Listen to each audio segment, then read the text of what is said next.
आज हम बात करेंगे पृथ्वीराज चौहान की। किसकी बात करेंगे? पृथ्वीराज चौहान की। सम्राट पृथ्वीराज चौहान। किसकी बात करेंगे? सम्राट पृथ्वीराज चौहान। तो कहां के शासक थे ये? अजमेर के शासक थे। कहां के शासक थे? अजमेर के शासक। अजमेर के शासक। पहले इनके जीवन परिचय की बात कर लेते हैं। तो इसकी बात करते हैं पिताजी का नाम। तो पिता का नाम क्या था? पिता का नाम था सोमेश्वर। क्या नाम था? सोमेश्वर। माता का नाम क्या था? माता का नाम था कपूरी देवी। क्या नाम था माता का नाम? कपूरी देवी। ठीक है, माता का नाम क्या था? कपूरी देवी। अपन बात करते हैं इसका चचेरा भाई था। चचेरा भाई का नाम था चचेरा भाई नागार्जुन। क्या नाम था चचेरा भाई का? नागार्जुन। अपन बात करते हैं मुख्यमंत्री कौन थे इनके। तो मुख्यमंत्री थे कदमवास या केमास। क्या नाम था? कदमवास या केमास। नाना जी का नाम था अनंगपाल तोमर। नाना का नाम क्या था? अनंगपाल तोमर।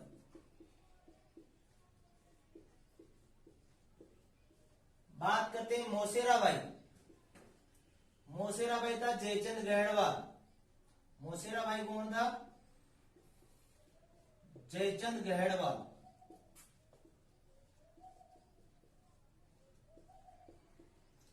गहड़वाल। इसके पुत्र का नाम था गोविंदराज। पुत्र का नाम क्या था? गोविंदराज। गोविंदराज। एक बार वापस सुन लो। पृथ्वीराज चौहान, सम्राट पृथ्वीराज चौहान कहां के शासक थे? तो अजमेर के शासक थे। पिता का नाम क्या था? सोमेश्वर। माता का नाम कपूरी देवी। चचेरा भाई था उसका नाम था नागार्जुन। मुख्यमंत्री का नाम था कदमवास या केमास। नाना का नाम था अनंगपाल तोमर। क्या नाम था? अनंगपाल तोमर। मोसेरा भाई कौन था? जयचंद गहड़वाल। और पुत्र का नाम क्या था? गोविंदराज। क्या नाम था? गोविंदराज। लिख लिया इसको? एक बार इसको लिख लो। लिख लिया? मिटा दे? चलो ठीक। अब देखो,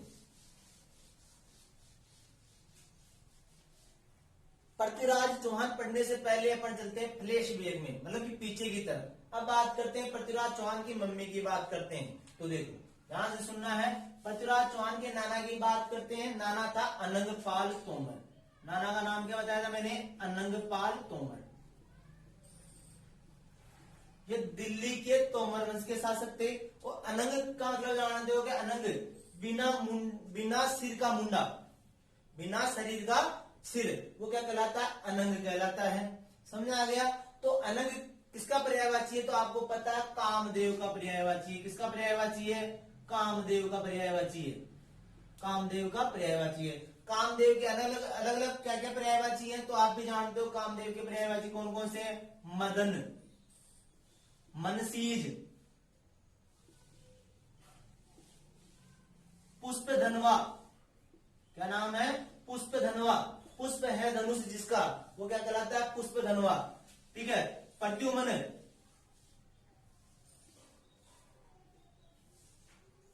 शिवारी, शिव का जो अरी है वो क्या कहलाया? शिवारी। ध्यान रखना, भगवान शिव ने कामदेव को भस्म कर दिया तो ये भगवान शिव का अरी है, दुश्मन है, रिपु है, शिव रिपु। ये सब क्या कहलाए? किसके पर्यायवाची है? कामदेव के। ध्यान रखना। तो दिल्ली का शासक कौन था? अनंगपाल तोमर। समझ आ गया? ये लिख लिया? इसको मिटा दे? चलो ठीक है। अब देखो, अनंगपाल तोमर। अनंगपाल तोमर कहां का शासक था? दिल्ली का शासक था। कहां का शासक था? दिल्ली का शासक। अरे बोलो तो सही, अरे मन में बोल लो। कहां का शासक था? दिल्ली का शासक। ये निपुता था। क्या था? निपुता था। अरे निपुता जानते हो क्या? नहीं जानते हो? चलो कोई दिक्कत नहीं है, मैं बता देता हूं। जिसके पुत्र नहीं हो, पुत्रिया तो हो लेकिन पुत्र नहीं हो, वो क्या कहलाता है? निपुता। और जिसके पुत्र और पुत्री दोनों ही नहीं हो, वो क्या कहलाता है? बांझड़ा। जानते हो ना देशी भाषा? चलो ठीक है। जिसके पुत्री हो लेकिन पुत्र नहीं हो, वो क्या कहलाता है? निपुता कहलाता है। तो जाहिर सी बात ही पुत्रिया तो होगी।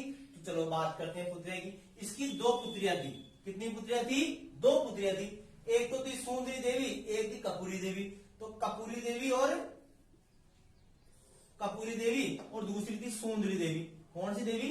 सुंदरी देवी। सुंदरी देवी। अब देखो किसकी पुत्रियां थी, अनंगपाल तोमर की। अनंगपाल तोमर कौन था, तोमर वंश का शासक था। कहां का राजा था, दिल्ली का राजा था। अनंग, अनंग किसका पर्यायवाची है, कामदेव का पर्यायवाची, जिसे आप रतिपति बोलते हो, मदन बोलते हो, मनशीज बोलते हो, मनमथ बोलते हो, शिवारी बोलते हो, पुष्पधनवा बोलते हो, पंचसर 5 बाण जिसके, वो भी क्या कहलाता है, कामदेव का पर्यायवाची शब्द। समझ में आ गया। ये क्या था, नेपुता था, अर्थात इसकी पुत्रियां तो थी लेकिन पुत्र नहीं था वो, इसलिए वो क्या कहलाया, नेपुता कहलाया। इसकी कितनी पुत्रियां थी, 2 पुत्रियां थी, 2 पुत्रियां थी। अब बात करें, एक का नाम कपूरी देवी था, एक का नाम सुंदरी देवी था। अब ध्यान रखना, कपूरी देवी के पुत्र का नाम, इसके पुत्र का नाम था पृथ्वीराज चौहान, पृथ्वीराज चौहान। और सुंदरी देवी के पुत्र का नाम था, इसके पुत्र का नाम था जयचंद गहड़वाल। क्या नाम था, जयचंद गहड़वाल, गहड़वाल। ध्यान से सुनना। कपूरी देवी के पति का नाम, कपूरी देवी के पति का नाम था सोमेश्वर। क्या नाम था, सोमेश्वर। अब बात करते हैं, सुंदरी देवी के पति का नाम था विजयचंद गहड़वाल, पति का नाम था विजयचंद गहड़वाल, विजयचंद गहड़वाल। बात समझ आ रही है, चलो ठीक है। पृथ्वीराज चौहान कहां के शासक थे, तो ये थे अजमेर के शासक। कहां के शासक थे, अजमेर के शासक। और अपन बात करते हैं जयचंद गहड़वाल, तो जयचंद गहड़वाल शासक थे कन्नौज के। और कन्नौज कहां पड़ता है, यूपी में। और कन्नौज दोआब क्षेत्र था। दोआब का मतलब जानते हो, 2 नदियों के बीच का क्षेत्र, और बहुत ही उपजाऊ क्षेत्र था। तो देखो जयचंद गहड़वाल। अब बात करते हैं कहां का शासक थे, कन्नौज के शासक, कन्नौज के। और कन्नौज कहां पड़ता है, यूपी में पड़ता है। और ये कन्नौज क्या था, दोआब क्षेत्र था। दोआब क्षेत्र का मतलब जानते हो, 2 नदियों के बीच का क्षेत्र, 2 नदियों के बीच का क्षेत्र, बीच का क्षेत्र। बहुत ही उपजाऊ होता है क्षेत्र, उपजाऊ होता था। क्या होता था, उपजाऊ होता था। और ध्यान रखना, जयचंद गहड़वाल की एक पुत्री थी, उसका नाम था गीता, संयोगिता। कौन सी गीता, संयोगिता। उसकी पुत्री थी संयोगिता। पुत्री कौन सी, गीता, संयोगिता। बात समझ में आई नहीं है, चलो ठीक है। अब बात करते हैं, अब आप भी जानते हो, मैं भी जानता हूं, सब जानते हैं, नोटबंदी कौन कराया है, अरे नोटबंदी कौन कराया, मोदी कराया है। कौन कराया है, मोदी कराया। और मोदी कहां का शासक है, दिल्ली का शासक है। कहां का शासक है, मोदी दिल्ली का शासक है। अब ध्यान रखना, तो पहले भी दिल्ली दिलवाड़ों की थी, आज भी दिल्ली दिलवाड़ों की है। अरे वसुंधरा राजे अशोक गहलोत करवा सकता है क्या, नहीं करवा सकते क्या, नोटबंदी। चलो ठीक है। तो दिल्ली पहले सब भी चाहते थे दिल्ली पर राज करें, और आज के शासक, पहले के शासक भी चाहते थे दिल्ली पर राज करें, और आज के शासक भी क्या चाहते हैं, दिल्ली पर राज करें। ठीक है। अब ये नेपुता था, पुत्र तो था नहीं, तो पुत्रियां गई, दोनों की पुत्रियां कौन सी देवी, सुंदरी देवी और कपूरी देवी, दोनों ही कहां गई, अनंगपाल तोमर के पास में गई। अनंगपाल तोमर को बोलती, पिताजी मेरे पुत्र को राजा बना दो, पिताजी मेरे पुत्र को मेरे राजा बना दो। अनंगपाल तोमर भी कैसा कम राजा नहीं था, उसने बोला कि हर किसी के बस की बात नहीं है, दिल्ली पर राज करना हर किसी के बस की बात नहीं है। जो सबसे ज्यादा ताकतवर होगा वो क्या होगा, दिल्ली का शासक होगा, दिल्ली का भावी शासक होगा। दोनों की पत्नी, दोनों की माए, किस किसकी, पृथ्वीराज चौहान और जयचंद गढ़वाल की, दोनों की माए अपने अपने स्थान पर आ जाती है। आपको बता देता हूं आपकी जानकारी के लिए, जयचंद गढ़वाल क्या थे, बड़े थे। क्या थे, बड़े थे। अरे किससे बड़े थे, पृथ्वीराज चौहान से बड़े थे। लेकिन पृथ्वीराज चौहान क्या थे, शक्तिशाली थे। पृथ्वीराज चौहान क्या थे, शक्तिशाली थे। अब देखो ध्यान से सुनना, कहा जाता है कि पृथ्वीराज चौहान की मतलब कि महाराणा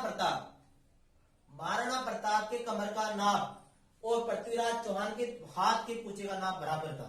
मतलब पृथ्वीराज चौहान महाराणा प्रताप से भी कितने ज्यादा शक्तिशाली है। और ये बात जानते भी आप, क्योंकि पृथ्वीराज चौहान की बात करते हैं 1100 ईस्वी की, और अगर महाराणा प्रताप की बात करें तो 1500 ईस्वी की बात करते हैं। तो जाहिर सी बात है, दादाजी से पिताजी क्या होते हैं, कम शक्तिशाली होते हैं, मतलब दादाजी ज्यादा शक्तिशाली होते हैं। सही बात समझ आ गई, चलो ठीक है।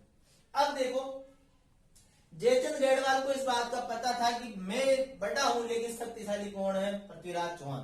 तो भाई साहब जयचंद गढ़वाल ने क्या किया, जयचंद गढ़वाल ने कि पृथ्वीराज चौहान के अंदर क्या कमी है, तो कमी जानने के लिए अपनी पुत्री संयोगिता को भेज दिया। अब संयोगिता कहाँ चली गई भाई साहब? पृथ्वीराज चौहान के पास में आ गई। किसके पास आ गई? पृथ्वीराज चौहान के पास। क्या जानने के लिए? कमी जानने के लिए। क्या जानने के लिए? कमी जानने के लिए। किसकी कमी जानने के लिए भाई साहब? पृथ्वीराज चौहान की। पृथ्वीराज चौहान में क्या कमी है? किसने भेजा था? जयचंद गढ़वाल ने। ठीक है, तो संयोगिता कहाँ आ जाती है भाई साहब? पृथ्वीराज चौहान के पास में अजमेर आ जाती है। अब भाई साहब संयोगिता तो मन ही मन चाहने लग जाती है किसको? पृथ्वीराज चौहान को। अरे पृथ्वीराज चौहान क्या लग गया संयोगिता का? अरे काको जी। क्या लग गया? काका जी। अरे जानते हो ना काका जी? चलो ठीक है। लेकिन वैसा संयोगिता के तो मन में कौन बस गए? पृथ्वीराज चौहान बन गए। अब जहां जहां पृथ्वीराज चौहान जाते संयोगिता उसके पीछे पीछे, संयोगिता उसके पीछे पीछे जाती थी। पृथ्वीराज चौहान कुछ भी बोलते तो संयोगिता बोलती, ऐसे करके देखती। अब आप भी जानते हो कि आदमी कितना समझदार होता है। ठीक है, अब औरत आगे से अगर इशारा करी तो आदमी कितना समझदार होता है आप भी जानते हो। तो फिर भी पृथ्वीराज चौहान बोलता नहीं मैं तो काका हूँ। क्या हूँ? काका हूँ। लेकिन संयोगिता बोली भाड़ में जाए काका, आप तो मेरे क्या हो? प्यारे हो। क्या हो? प्यारे हो, तो मेरे प्रेमी हो। बाद में क्या हुआ? धीरे धीरे धीरे टाइम बढ़ गया। टाइम आप भी जानते हो, धीरे धीरे संयोगिता का प्रेम बल और बढ़ता गया। और पृथ्वीराज चौहान भी क्या हो गए? थोड़े थोड़े क्या हो गए? आप भी जानते हो लड़कियां अगर चाहने जो चीज चाहने लग जाएंगी, लड़की मुझे ये चीज चाहिए तो मिलेगी मिलेगी। तो पृथ्वीराज चौहान भी वैसा मान लेता लक्ष्मी तू जीती। तो एक दिन की बात थी। कब की बात थी? एक दिन की बात थी। सावन के महीना था। कौन सा महीना था? सावन का महीना था। हरियाली थी। तो भाई साहब अजमेर में एक दुर्ग पड़ता है, अजय मेरू दुर्ग। कौन सा दुर्ग? अजय मेरू दुर्ग, जिसे वर्तमान में क्या कहते हैं? तारागढ़ दुर्ग कहते हैं। तारागढ़ दुर्ग भी क्यों कहते हैं ये भी मैं बताऊंगा पहले, लेकिन अपनी स्टोरी चल रही है वहां चलते हैं। तो संयोगिता और पृथ्वीराज चौहान एक बार क्या हुए? अजय मेरू दुर्ग पर क्या कर रहे थे? चक्कर बल्कि प्री प्लान मेरी का क्या कर रहे थे? वो कर रहे थे, प्री प्लान मेरी कर रहे थे। कहने का मतलब कि अगर अपनी शादी होगी तो फेरे कैसे लेंगे? तो फेरे ले रहे थे दोनों ही। कौन कौन है? पृथ्वीराज चौहान और संयोगिता। कौन सी गीता? संयोगिता। दोनों वैसा फेरे ले रहे थे। तो उसकी मम्मी, किसकी मम्मी? पृथ्वीराज चौहान की मम्मी। क्या नाम बताया था? अरे कपूरी देवी। कौन सी देवी? कपूरी देवी। कैसे याद रखोगे? पृथ्वीराज कपूर से याद रखे ना। पृथ्वीराज की मम्मी का नाम कपूरी देवी। अब कपूरी देवी वैसा कहाँ गई? ऊपर चढ़ रही तो देखा तो मेरे तो क्या हुए? मेरा तो पुत्र और मेरे भांजे की छोरी क्या कर रही है? आपस में रंग रंगीलियां कर रही है, शादी की प्लानिंग कर रही है। तो वैसा आप बूढ़े बूढ़े को आप जानते हो कहाँ पसंद आएगी। तो संयोगिता को क्या कर दी? वापस भेज दिया। किसके पास वापस भेज दिया? जयचंद गढ़वाल के पास में। अरे भाई साहब आप भी जानते हो जयचंद गढ़वाल ने क्या सोचा था कि कमी ढूंढ के लेके आएगी। किसकी? पृथ्वीराज चौहान की। लेकिन ये तो क्या बन गई? कमी बन गई। वैसा किसकी कमी बन गई? जयचंद गढ़वाल की क्या बन गई? कमी बन गई। अब आप भी जानते हो, मैं भी जानता हूँ, पूरी दुनिया जानती है कि भाई साहब आप भी जानते हो, मैं भी जानता हूँ, पूरी दुनिया जानती है। अगर छोरी ऐसे निकल जाए तो पापा क्या करेंगे? अरे पापा क्या करेंगे बताओ? ब्याह कर देंगे। और क्या करेंगे? क्या करेंगे? ब्याह कर देंगे। तो वैसा जयचंद गढ़वाल क्या करता है? बिहार की योजना बनाता है। किसकी योजना बनाता है? बिहार की योजना बनाता है। किसकी ब्याह की? संयोगिता की ब्याह की योजना बनाता है। संयोगिता की ब्याह की योजना बनाता है। स्वयंवर रचाता है। क्या रचाता है? स्वयंवर रचाता है। तो स्वयंवर भी देख लेते, स्वयंवर करवा लेते हैं। एक बार लिख लो इसको, फिर मिटा दें। लिख लिए? मिटा दे? चलो ठीक है।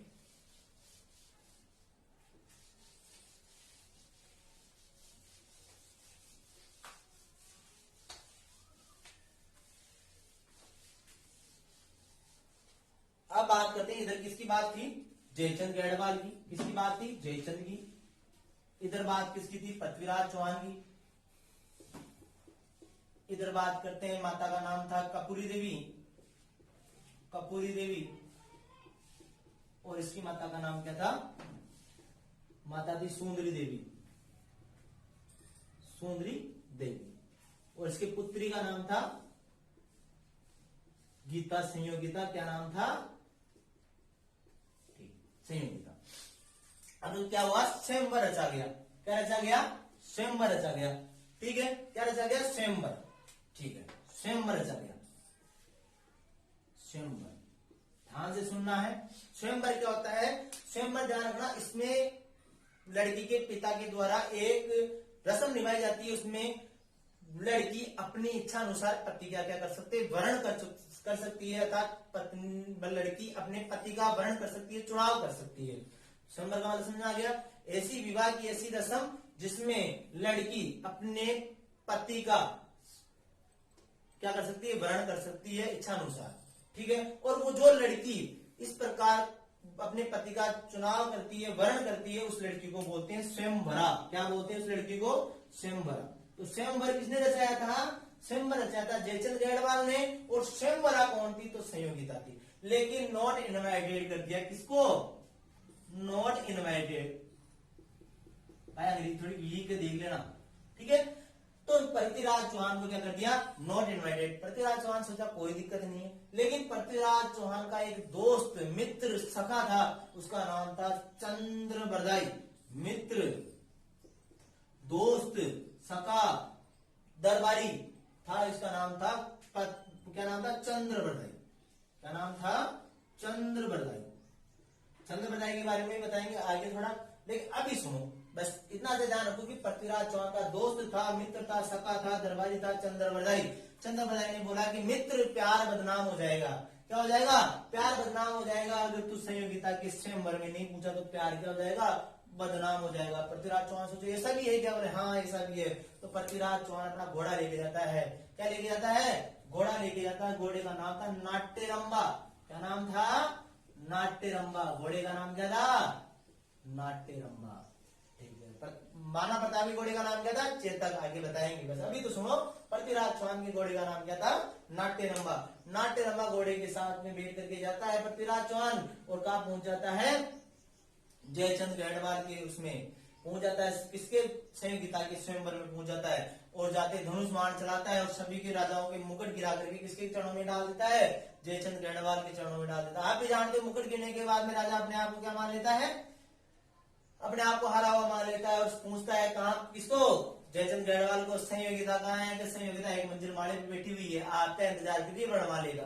तो पृथ्वीराज चौहान अपने घोड़े को ले जाता है और एक मंजिल माले पे चढ़ जाता है। आप सोच रहे हो एक मंजिल माले पे घोड़ा चढ़ जाता है, पुराने जमाने के घोड़े समझदार होते थे, आज के घोड़े नहीं थे, एक घुट्टे नहीं चढ़ते, भगते जानते हो, सीटी, ठीक है। तो वह चढ़ गई और संयोगिता ने बरमाला डाली किसके खोपड़ी में, पृथ्वीराज चौहान की गर्दन में बरमाला डाली। पृथ्वीराज चौहान भगा के लिया 1,60,000 सैनिकों को चीरते हुए। कितने सैनिकों को, 1,60,000 सैनिकों को चीरते हुए लिया है।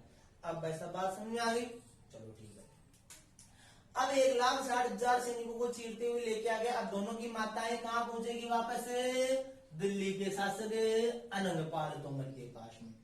अब आपको पता है अनंगपाल तोमर ने क्या बोला कि दिल्ली किसी के बस की बात नहीं है, किसी के बस की बात नहीं है। दिल्ली का शासक तो वही होगा जो सबसे शक्तिशाली होगा। और आप बता दो, मैं बता दूं, सब बता देंगे पूरी दुनिया की शक्तिशाली कौन था, जयचंद गढ़वाल था या पृथ्वीराज चौहान था, तो सब बनाएंगे पृथ्वीराज चौहान। अब दिल्ली का शासक भी कौन बन गया भाई साहब, पृथ्वीराज चौहान। जयचंद गढ़वाल सोचा कि दिल्ली का शासक तो नहीं बना, और छोरी और हाथ से चली गई। और आप भी जानते हो भाई साहब, अगर किसी के बाप की बेटी से चली जाती तो बाप को कितना गुस्सा होता है, ध्यान है ना आपको, चलो ठीक है। तो ये जयचंद गढ़वाल और पृथ्वीराज और संयोगिता की कहानी थी। अब अपन आगे चलते हैं, मिटा दे, चलो ठीक है। पृथ्वीराज चौहान की जीवनी के बारे में आगे चलते हैं।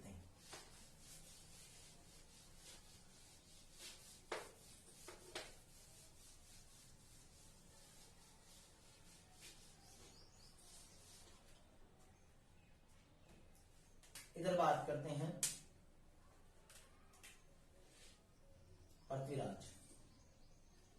पृथ्वीराज, इधर बात करते हैं जयचंद गढ़वाल।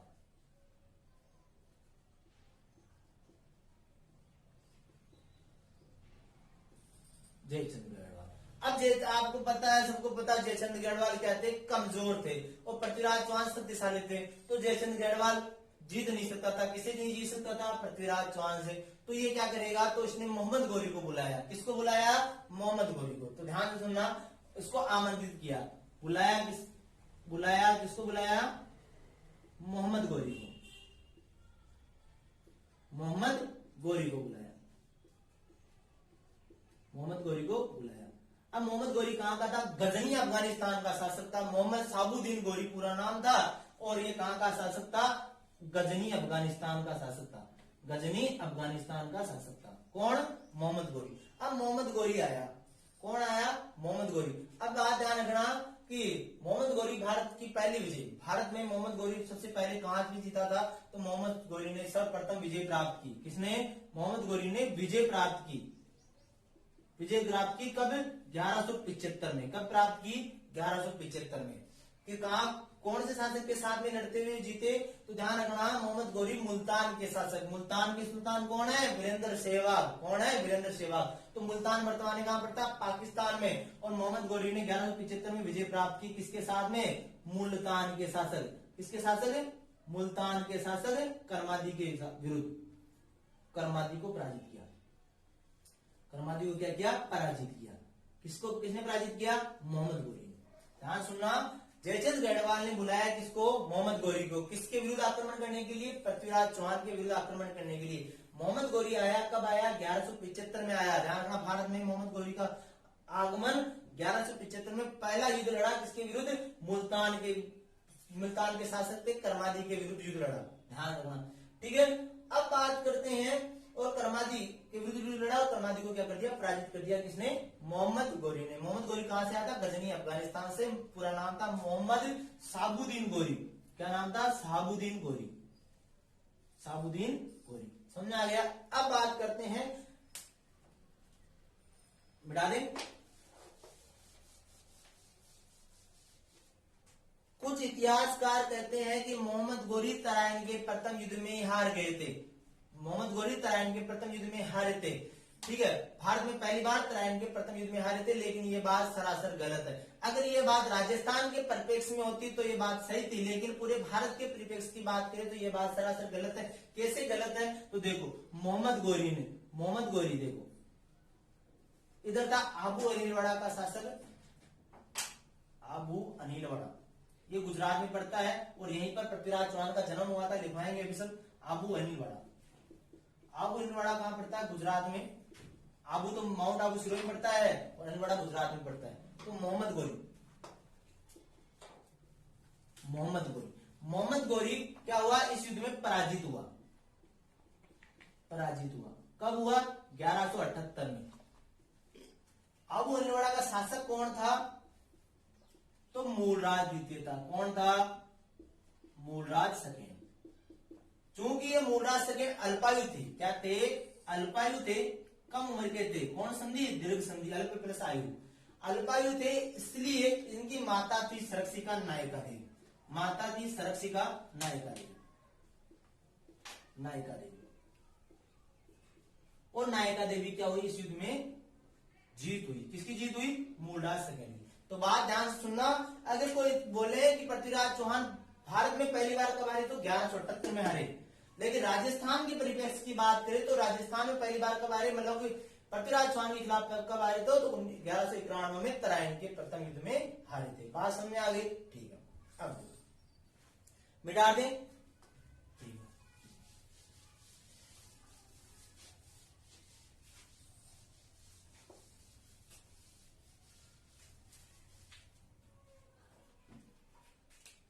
अब बात करते हैं पृथ्वीराज चौहान के बारे में। बात करते हैं। पृथ्वीराज घोड़े का नाम था, घोड़े का नाम क्या बताया था मैंने? नाट्यरंबा। घोड़े का नाम क्या बताया था? नाट्यरंबा, ठीक है। पृथ्वीराज चौहान की प्रेमिका थी, क्या नाम बताया था? कौन सी गीता? संयोगिता। कौन सी गीता? संयोगिता, ठीक है। अब बात करते हैं अपन दरबारी कवि, मित्र, दोस्त, सखा कौन थे? सखा थे कौन? चंद्रवर्धन, ठीक है। अब पृथ्वीराज चौहान के उपनाम की बात करते हैं। पृथ्वीराज चौहान के उपनाम क्या क्या नाम थे? देखो, पहला तो था हिंदुपत, राय पिथौरा,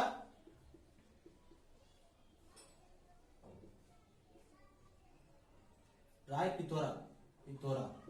पिथौरा मतलब, और दूसरा था दलपंगुल। दलपंगुल किसे कहते हैं? विश्व विजेता।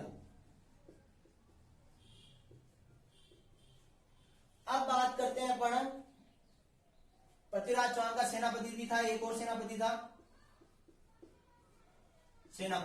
उसका नाम था खांडेराव।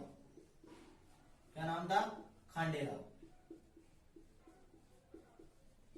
ठीक है। अब बात करते हैं पृथ्वीराज चौहान की एक नीति थी, वो क्या थे? साम्राज्यवादी विस्तार नीति के थे। पृथ्वीराज चौहान कहते साम्राज्यवादी विस्तार नीति के थे। साम्राज्यवादी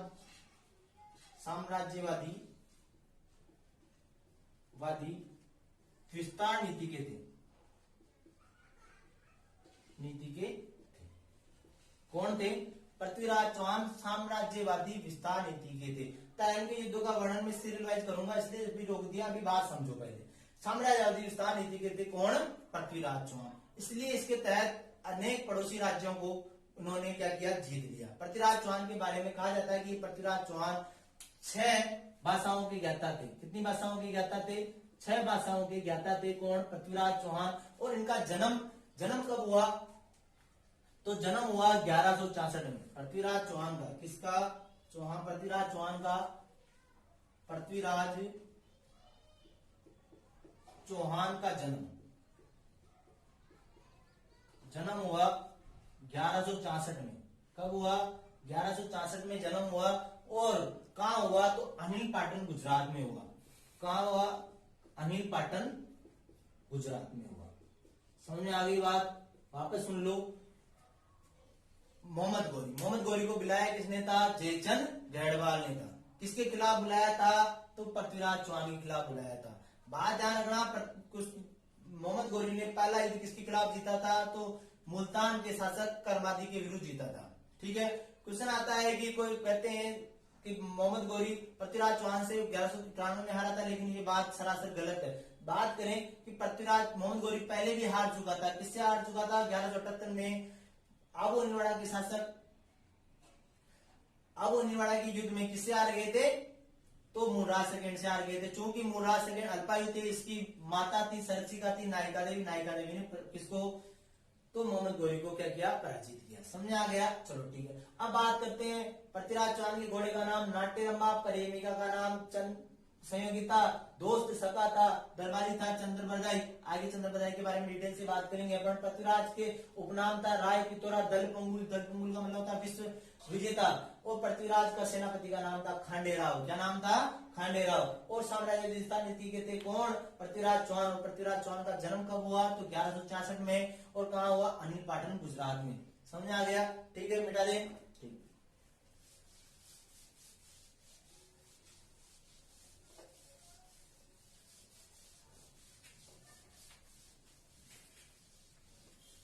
अब बात करते हैं, अब पृथ्वीराज चौहान साम्राज्यवादी विस्तार नीति के थे। जाहिर से बात युद्ध तो करेंगे। चलो ठीक है। पृथ्वीराज चौहान द्वारा लड़े गए युद्ध, पृथ्वीराज चौहान द्वारा लड़े गए युद्ध। बात ध्यान से समझना है, बिल्कुल पॉइंट टू पॉइंट चलना है अपने को। पहला युद्ध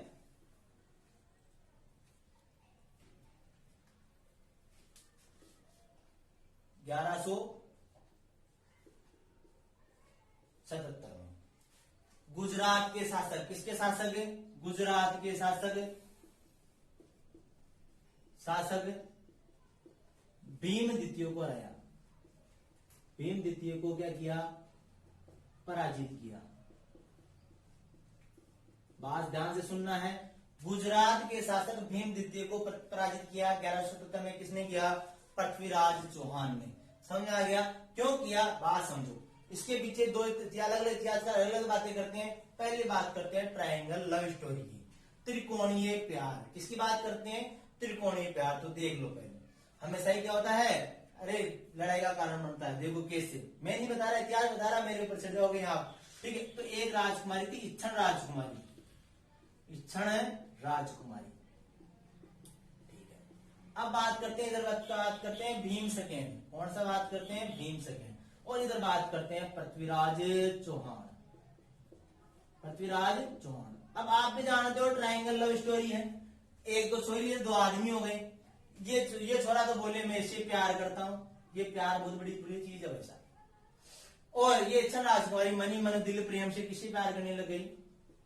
अब दोनों के बंदे आप भी जानते हो, एक दो छोरी है, दो छोरे हैं, तो दोनों छोरे आपस में क्या होंगे? लड़ाई करेंगे। क्या करेंगे? लड़ाई करेंगे। ध्यान समझ आ गई? अच्छन राजकुमारी की सगाई किसके साथ होगी? भीम सेकंड के साथ में होगी। लेकिन अच्छन राजकुमारी किससे प्रेम करती थी? पृथ्वीराज चौहान से। पृथ्वीराज चौहान से प्रेम करती थी, तो भीम सेकंड क्या हो गया, पृथ्वीराज चौहान से क्या करने लग गया, लड़ाई करने लग गया। लड़ाई कहाँ हुई थी, नागौर में लड़ाई हुई थी। कहाँ पे लड़ाई हुई थी, नागौर में। और युद्ध में क्या हुआ, पृथ्वीराज चौहान क्या हो गए, जीत गए। क्या हो गए, जीत गए। और भीम सेकंड क्या हो गए, हार गए। समझ में आ गया। अब अच्छा राजकुमारी का क्या होगा, ध्यान आगे से बताऊंगा। जब तराइन का सेकंड युद्ध होगा, पृथ्वीराज चौहान हार जाएंगे, तब क्या होगा, अच्छा राजकुमारी जाती है और पृथ्वीराज चौहान के पीछे भी जाती है, लेकिन वहां पर किसी मोहम्मद गौरी के किसी सैनिक के हाथों से क्या हो जाती है, बाण लगने से, तीर बाण लगने से ये क्या हो जाती है, वहीं खत्म हो जाती है। कौन सी राजकुमारी, अच्छा राजकुमारी। ध्यान रखना, अभी आपको सिर्फ याद रखना है, यमन के तीर से, ध्यान रखना कि यमन के तीर से मारी जाती है बाद में। मतलब मोहम्मद गौरी के सिपाही थे, उनके तीर से मारी जाती है। कौन मारी जाती है, अच्छा राजकुमारी। कब, बाद में, जब तराइन का सेकंड युद्ध होता है, मोहम्मद गौरी पृथ्वीराज चौहान को बंदी बना के ले जाता है, तब की बात। अभी ऐसे याद करना, यमन के तीर से मारी जाती है। कौन सी राजकुमारी, अच्छा राजकुमारी। बात समझ आ गई। अब बात करते हैं कुछ इतिहासकार क्या बोलते हैं। देखो कुछ इतिहासकार क्या बोलते हैं कि भीम सेकंड के पिताजी थे, भीम सेकंड के क्या थे, पिताजी थे। उसका नाम था प्रताप सिंह सोलंकी। क्या नाम था, भीम सेकंड के पिता थे प्रताप सिंह सोलंकी, प्रताप सिंह सोलंकी। बात ध्यान से सुनना, मेरी एक एक बात को समझना है। आप एक बार पढ़ लो, दोबारा कहीं पृथ्वीराज चौहान पढ़ने की जरूरत नहीं पड़ेगी, आपको सीधी चीजें समझनी है। ठीक है। भीम सेकंड के पिताजी थे प्रताप सिंह सोलंकी। प्रताप सिंह सोलंकी की हत्या कर दी किसने, हत्या कर दी, तो प्रताप सिंह सोलंकी अजमेर आए हुए थे और अजमेर दरबार बैठा हुआ था। पृथ्वीराज चौहान के पिता श्री थे सोमेश्वर, और सोमेश्वर के छोटे भाई थे कानराय। कानराय ने क्या कर दिया, प्रताप सिंह सोलंकी की क्या कर दी, गला काट करके हत्या कर दी। बात समझ आई नहीं है। तो इनकी हत्या कर दी किसने, कानराय ने। किसने हत्या कर दी, कानराय ने। और कानराय कौन थे, तो पृथ्वीराज चौहान के काका थे, पृथ्वीराज के काका और सोमेश्वर के भाई थे। और सोमेश्वर कौन थे, सोमेश्वर के भाई थे, और पृथ्वीराज चौहान के पिताजी थे सोमेश्वर। ठीक है। अब प्रताप सिंह सोलंकी की हत्या कर दी किसने, कानराय ने। और कानराय कौन था, तो सोमेश्वर का भाई था। अब ध्यान रखना, तो भीम सेकंड ने, कुछ इतिहासकार कहते हैं कि भीम सेकंड ने, किसने, भीम सेकंड ने गुस्से में किसको मार दिया, सोमेश्वर को मार दिया। किसको मार दिया, सोमेश्वर को मार दिया। इसलिए इन दोनों के मध्य क्या हो गया, वैमनस्य बढ़ गया। किन किन के मध्य, भीम सेकंड और पृथ्वीराज चौहान के। आप भी जानते हैं बापू के लिए कौन लड़ता है, ये तो लड़ाई क्या थी, 100 लड़ाई तो क्या थी, अच्छा राजकुमारी। जानते हो ना, सोरिया कहा था। बाकी अगर आ जाए तो ध्यान रखना है कि भीम सेकंड और इसके मध्य, पृथ्वीराज चौहान के मध्य वैमनस्य का, जो क्या आए हुए थे, अजमेर आए हुए थे, और गलत फहमी के कारण क्या हुआ, सोमेश्वर के भाई कानराय और पृथ्वीराज चौहान के चाचा, सोमेश्वर के भाई कानराय और पृथ्वीराज के चाचा कानराय ने क्या हुआ, मुंडी उड़ा दी। किसकी, प्रताप सिंह सोलंकी की। और भीम सेकंड ने क्या हुआ, गुस्से में क्या कर दी, हत्या कर दी। किसकी, सोमेश्वर की। लेकिन कुछ इतिहासकार ये भी कहते हैं कि सोमेश्वर अपनी मौत मारा गया था। जब पृथ्वीराज चौहान 11 वर्ष के थे, कितने वर्ष के थे, 11 वर्ष के थे, तब राजगद्दी पर बैठ गए थे। कहां पर बैठ गए थे, राजगद्दी पर बैठ गए थे। अब मेरी बात ध्यान से सुनो कि पृथ्वीराज चौहान राजगद्दी पर कब बैठे थे। अब आप बोलोगे गुरुजी आपने तो बताया को नहीं। अरे मैंने बताया ना, पृथ्वीराज चौहान का जन्म 1184 में हुआ था। 11 साल जोड़ लो, और क्या है, आता नहीं आता, चलो कोई दिक्कत नहीं है, मैं जोड़ा देता हूं। मैं डाल दे, पहला युद्ध समझ आ गया, चलो ठीक है। अब बात करते हैं पृथ्वीराज चौहान का दूसरा युद्ध। साथ साथ लिखते भी जाना है, वैसा लिखने में कंजूसी मत करना। दूसरा युद्ध,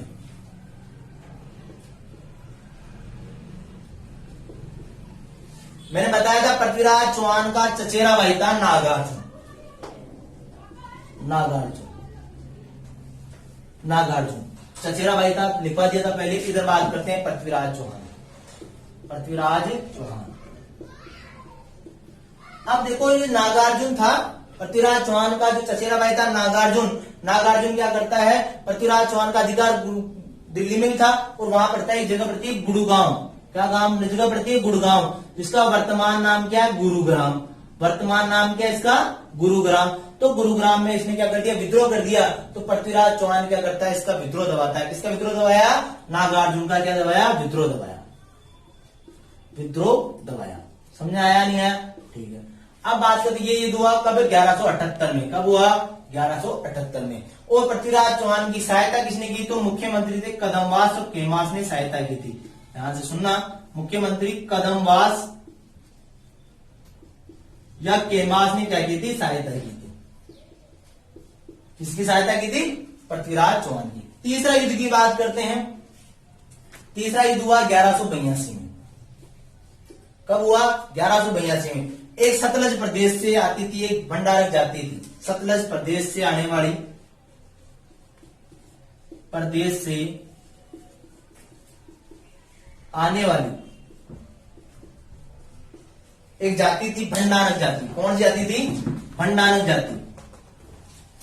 भंडारक जाति कौन सी जाति थी? भंडारक जाति, जो क्या है आप उत्तर प्रदेश के पास में, यूपी के पास में, इनके पास में अपना स्थायी निवास करती थी और ये जाति का उत्पाद मचाती थी। क्या मचाती थी? उत्पाद मचाती थी। तो पृथ्वीराज चौहान ने क्या हुआ? इस जाति का इस जाति का उत्पाद खत्म किया। उसको क्या किया? विद्रोह दबाया। भंडारक जाति का क्या कराया? विद्रोह दबाया। किसने? पृथ्वीराज चौहान। समझ आ गया? पहला युद्ध किसके साथ? 1177 में गुजरात के शासक भीम द्वितीय के साथ। 1178 में किसके साथ में? चचेरा भाई नागार्जुन के साथ में गुड़गांव में विद्रोह दबाया। 1182 में सतलज प्रदेश से आने वाली जाति थी भंडारक जाति, उनका विद्रोह दबाया। ठीक है। अब बात करते हैं एक और युद्ध लड़ा गया था 1182 में, उसकी बात करते हैं। मिटा दें? ठीक।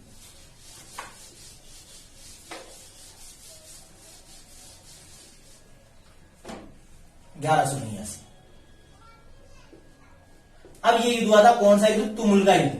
कौन सा युद्ध? तुमुल का युद्ध। समझ आ गया? कौन सा युद्ध?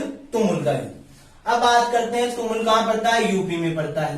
कहां पड़ता है? यूपी में पड़ता है। तो युद्ध किस किसके बीच में हुआ? तो महोबा के शासक थे। कहां के शासक थे? महोबा। महोबा कहां पड़ता है? यूपी में। महोबा के शासक थे परमर्दी देव चंदेल। परमर्दी देव चंदेल।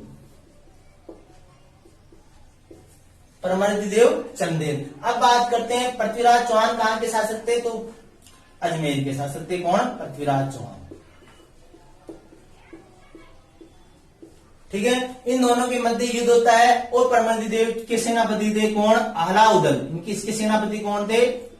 आलाउदल। आला व उदल। इस युद्ध में क्या हो जाते हैं? मारे जाते हैं। और पृथ्वीराज चौहान, इनके बारे में बहुत बड़ी वीरता बताई जाती है, वीरता कहानी बताई जाती है आलाउदल के बारे में। और इस युद्ध में जीत किसकी होती है? पृथ्वीराज चौहान की जीत हो जाती है। हार कौन जाता है? परमर्दी देव चंदेल हार जाता है। कहा जाता है कि इस युद्ध के बाद में पृथ्वीराज चौहान ने अपने सामंत पंजुन राय को, सामंत का नाम था पंजुन राय, पंजुन राय को कहा महोबा का प्रशासक बनाया। महोबा का क्या बनाया? प्रशासक बनाया। प्रशासक बनाया। और यह भी कहा जाता है सारंगधर और चक्रपाणी चिंतामणि में, सारंगधर और चक्रपाणी चिंतामणि में अनुसार सारंगधर व प्रबंध चिंतामणि, चिंतामणि ग्रंथ के अनुसार परमर्दी देव चंदेल ने तिनका लिया मुंह में, तब जाकर के किसने? पृथ्वीराज चौहान ने उनको क्या दिया? जीवन दान दिया। बात समझ आ गई? अब बात करते हैं तराइन के युद्धों की बात करते हैं। किसकी बात करते हैं? तराइन के युद्धों की बात करते हैं।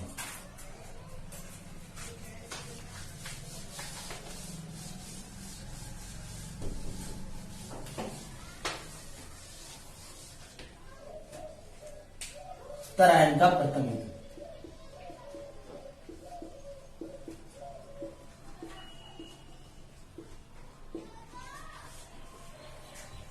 कब हुआ? 1191 में। कब हुआ? 1191 में। तराइन का प्राचीन नाम था तरावड़ी। प्राचीन नाम क्या था? प्राचीन नाम था तरावड़ी। क्या नाम था? तरावड़ी। कौन से जिले में पड़ता है? हरियाणा के करनाल जिले में पड़ता है। कौन से जिले में? करनाल जिले में पड़ता है। और करनाल से याद रखना कल्पना चावला। करनाल से क्या याद रखोगे? कल्पना चावला।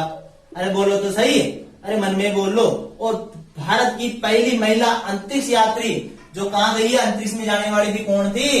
कल्पना चावला। तो वापस जानना, तराइन का प्राचीन नाम था तरावड़ी, और ये हरियाणा के कल्लार जिले में पड़ती है। कल्लार जिले का संबंध किससे है? तो भारत की पहली महिला अंतरिक्ष यात्री कौन थी? कल्पना चावला। और दूसरी महिला अंतरिक्ष यात्री कौन थी? तो अमेरिकी मूल की, भारतीय मूल की अमेरिकी यात्री सुनीता विलियम्स। कौन थी? सुनीता विलियम्स। चलो ठीक है, लिख लेना, विलियम्स। ठीक है, अब बात करें अपन तराइन का प्रथम युद्ध किस किसके मध्य हुआ? तो पृथ्वीराज चौहान। किसके मध्य? पृथ्वीराज चौहान। और दूसरा कौन था? मोहम्मद गोरी। कौन सा गोरी? अरे मोहम्मद गोरी। कहां का शासक था? गजनी, अफगानिस्तान का। इन दोनों के मध्य क्या हुआ? युद्ध हुआ। और युद्ध में जीत किसकी हुई? पृथ्वीराज चौहान की। हार किसकी हुई? मोहम्मद गोरी की हार हो गई। क्या हो गई? मोहम्मद गोरी की हार हो गई। अब देखो, ध्यान से सुनना मेरी बात को। कहा जाता है कि पृथ्वीराज चौहान का जो बेटा था, क्या नाम था? गोविंदराज। गोविंदराज ने क्या कर दिया? घायल से घायल कर दिया। किसको? मोहम्मद गोरी को। और घायल मोहम्मद गोरी जब भाग रहा था, तो पृथ्वीराज चौहान बोला कि अपन क्या है? क्षत्रिय हैं, और पीठ पीछे दिखाने वाले पर क्या नहीं करते? वार नहीं करते। और शायद ये गलती मानी जाती है कि तराइन के दिवसीय युद्ध में पृथ्वीराज चौहान क्या होते हैं? हार जाते हैं। अब देखो कि पृथ्वीराज चौहान क्या हो गए? इस युद्ध में क्या हो गए? जीत गए। और मोहम्मद गोरी क्या हो गए? इस युद्ध में हार गए। लेकिन ध्यान रखना, गोविंदराज ने, किसने?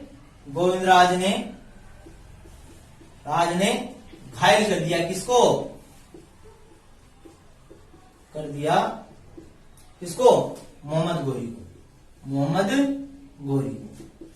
ध्यान रखना, पृथ्वीराज चौहान के जो बहनोई थे, मेवाड़ के शासक समर सिंह, पृथ्वीराज चौहान के बहनोई थे। बहन जानते हो? बहन का वही, बहन का पति, बहनोई थे समर सिंह। कहां के शासक थे ये? मेवाड़ के।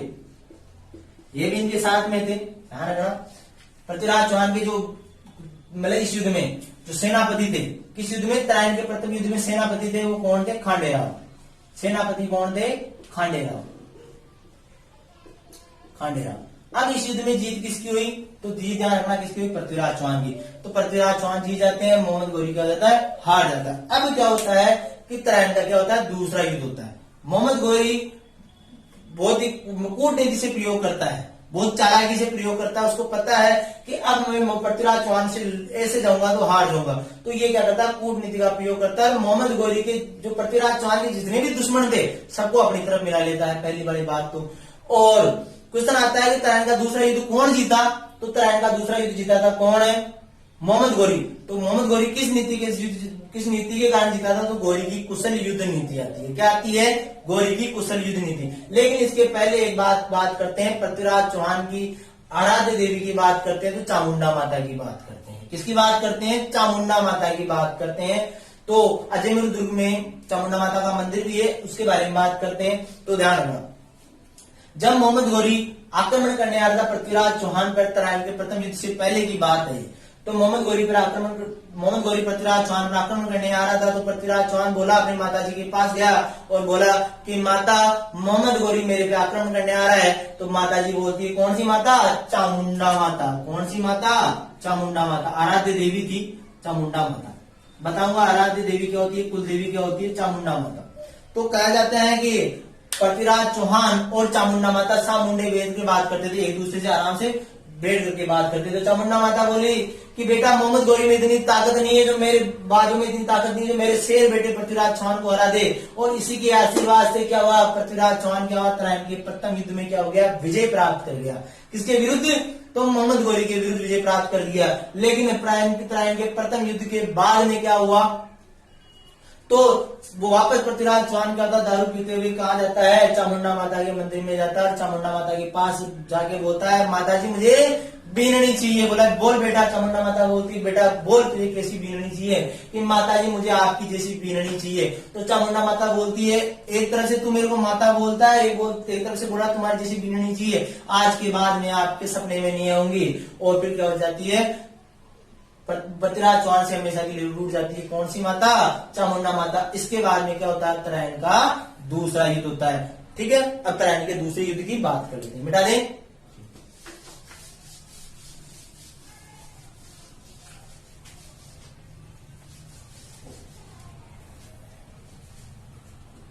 अब तराइन का दूसरा युद्ध होता है 1192 में। कब होता है? 1192 में। मोहम्मद गौरी और पृथ्वीराज चौहान के मध्य इस युद्ध में क्या हो जाते हैं, देखो। अब इस युद्ध के पहले, इस युद्ध से पहले ध्यान रखना, मोहम्मद गौरी ने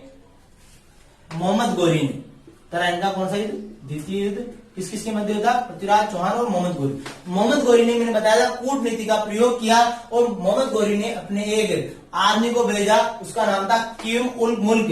ध्यान रखना, नाम थोड़ा टेढ़ा है लेकिन याद रखना पड़ेगा, एग्जाम पास होना। तो कीम उल मुल्क, कीम उल मुल्क को मोहम्मद गौरी ने संधि करने भेजा। संधि करने भेजा, किससे संधि करने के लिए भेजा? पृथ्वीराज चौहान से संधि करने के लिए भेजा कि आप जाओ, और दोनों के बीच में कीम मुल्क ने संधि करा दी और पृथ्वीराज चौहान इस बात को मान भी जाते हैं और दोनों तराइन का दूसरा युद्ध फिर, लेकिन बाद में मौका पाकर के मोहम्मद गौरी क्या करते हैं, तराइन का दूसरा युद्ध करते हैं और इस तराइन के दूसरे युद्ध में पृथ्वीराज चौहान क्या हो जाते हैं, हार जाते हैं। क्या हो जाते हैं? हार जाते हैं। मोहम्मद गौरी इस युद्ध में क्या हो जाता है, जीत जाता है। और क्वेश्चन ध्यान रखना, क्वेश्चन आता है कि तराइन का द्वितीय युद्ध में मोहम्मद गौरी का जीतने का प्रमुख कारण क्या था? तो जीतने का प्रमुख कारण था, प्रमुख कारण की बात करें तो पहली बात ध्यान रखना, प्रमुख कारण क्या था? गौरी की कुशल युद्ध नीति। गौरी की कुशल युद्ध नीति। अगर ये सवाल आ रहे इसमें आए 2 नंबर का है तो 2-3 पॉइंट लिखना हो तो उसमें पहली बात जानना, गौरी की कुशल युद्ध नीति। गौरी ने बहुत ही चालाकी से युद्ध नीति अपनाई थी। कैसे युद्ध नीति अपनाई मैं बताता हूं आपको। देखो, पृथ्वीराज चौहान के पास सेना बहुत थी, मोहम्मद गौरी के पास भी सेना कम नहीं थी लेकिन पृथ्वीराज चौहान से कम थी। इसलिए उन्होंने क्या किया, जैसे कि अगर पृथ्वीराज चौहान के 10 आदमी है, मोहम्मद गौरी के पास 7 आदमी है, तो पृथ्वीराज चौहान 10 पे 10 को लगाया और मोहम्मद गौरी क्या करा कि 7 आदमियों में से 4 आदमी को, कितने आदमियों को, 4 आदमियों को एक साथ लड़ा दिया और 3 आदमियों को रख दिया। अब आप भी जानते हो कि 10 जीतेंगे 4 जीतेंगे, अरे 10 ही जीतेंगे, लेकिन लड़ तो 10 रहे हैं तो ये 4 को मार करके मरेंगे, जाहिर सी बात है। तो इसमें कितने आदमी बच गए, 6। लेकिन 6 क्या है, इनकी एनर्जी खत्म हुई है और तीनों के तीनों वीर लड़ाका बाद में जाते थे और 6 को मार देते थे। इस प्रकार की युद्ध नीति अपनाई किसने, मोहम्मद गौरी ने। बात समझ आ गई कि 10 आदमी थे पृथ्वीराज चौहान के, माना कि, और मोहम्मद गौरी के थे 7 आदमी, मान लो एक बार के लिए। तो पृथ्वीराज चौहान ने 10 के 10 आदमियों को लगाया और मोहम्मद गौरी ने अपने 4 आदमियों को काम लिया, 3 आदमियों को रोक लिया।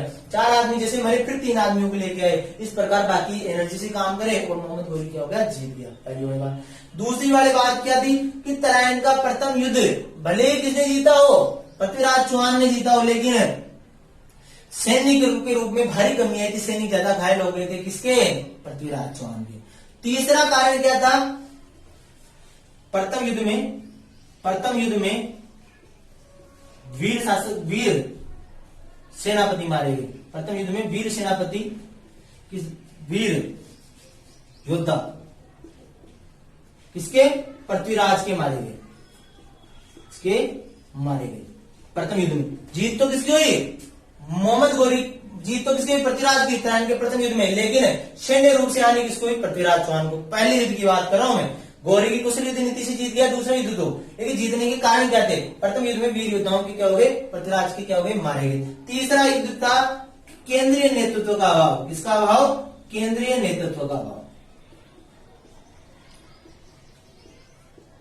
कैसे केंद्रीय नेतृत्व का अभाव, ध्यान रखना, पृथ्वीराज चौहान के पास सामंती सेना थी और सेना क्या करती, अपने सामंतों की बात मानती थी, एक कुशल नेतृत्व करता नहीं था, तो केंद्रीय नेतृत्व का क्या अभाव था, इसलिए पृथ्वीराज चौहान हार गए और मोहम्मद गौरी तराइन के दूसरे युद्ध में जीत गए।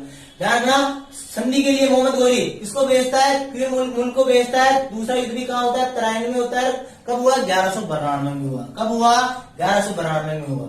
अब ध्यान रखना, यही तीसरा युद्ध भी लिख लो। तीसरा युद्ध कब हुआ, तो 1215-16 में हुआ, तराइन का तीसरा युद्ध। ध्यान रखना, यहीं के लिए लिख लो, फिर आगे चलेंगे अपन।